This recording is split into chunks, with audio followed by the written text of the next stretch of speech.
to make $35 an hour with a 140 MIG welding flux core machine. And I want to give you a few tips on that because I was asked, how do I start as a beginner? How can I make money once I learn the trade, once I have the few skills needed to actually fix or repair or to fabricate small things? I'm gonna tell you something that's gonna be very valuable to you.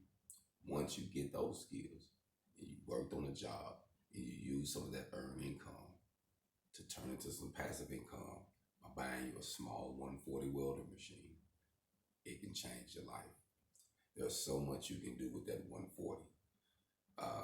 Between Miller, Lincoln, and some of the ones they have on Amazon Prime, you can get a good one. And the Hobalt is a good one. So I would recommend, me personally, on a small budget, if you can't get a new Miller or Lincoln, get a Hobalt. If you can't get a new one, get a used, either or.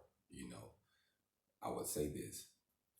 With that machine, you can weld 110, 120 on from a house or residential or a commercial place. You can just plug in and you can get you a nice current. Most of them run between a 20 to a 30% duty cycle. That means it's not going to give a continuous, but you're not running continuous speeds. You're doing 9 times out of 10 inch, 2-inch welds, spacing them maybe 4 to 8 inch at the most, and then you're spacing them, so you have plenty of time for the welder to actually cool down between settings when you're tacking or when you're doing certain welds. I actually, since I had mine and I've been running it, doing certain fabrication, I haven't had any issues. As long as the ground is proper, everything is right, you shouldn't have any issues. This 140 machine can help you make money during your downtime, during this quarantine, during your unemployment.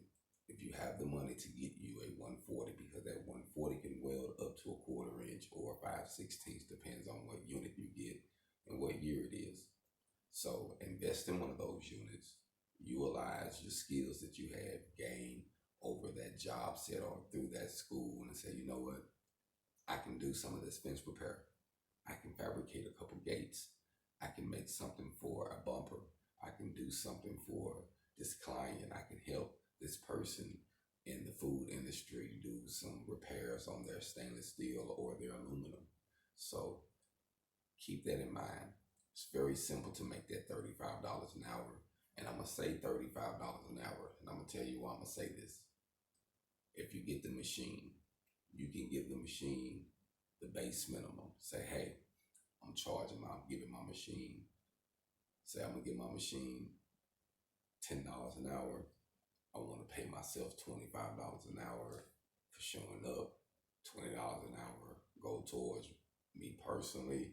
$5 an hour go towards the vehicle that I'm using with my gas and all that.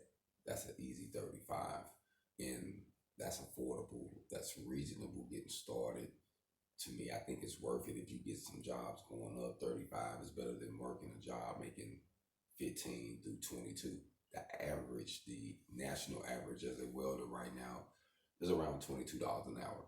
So if you're making over 22 to early 30s, you're above average. You're in the 10%. You know what I mean? So that's a good thing. But if you want to make money independently and you want to actually use that side of money to actually build you some wealth and get bigger equipment and do other things, then I think you need to invest in a small 140 machine. Very affordable. You can find you one used. You can look around on Craigslist. Facebook Market is a good place. Look around on there. Check with some people maybe in your local community that might have one. But most definitely, inquiring one of those can help you as a beginner, as someone who is seasoned, someone who's just trying to make some side money and you got the skill of welding. This is just some personal tips. Someone asked me how to make it, how to actually get some money in. That machine can help you. So work smart and not hard. Hold on.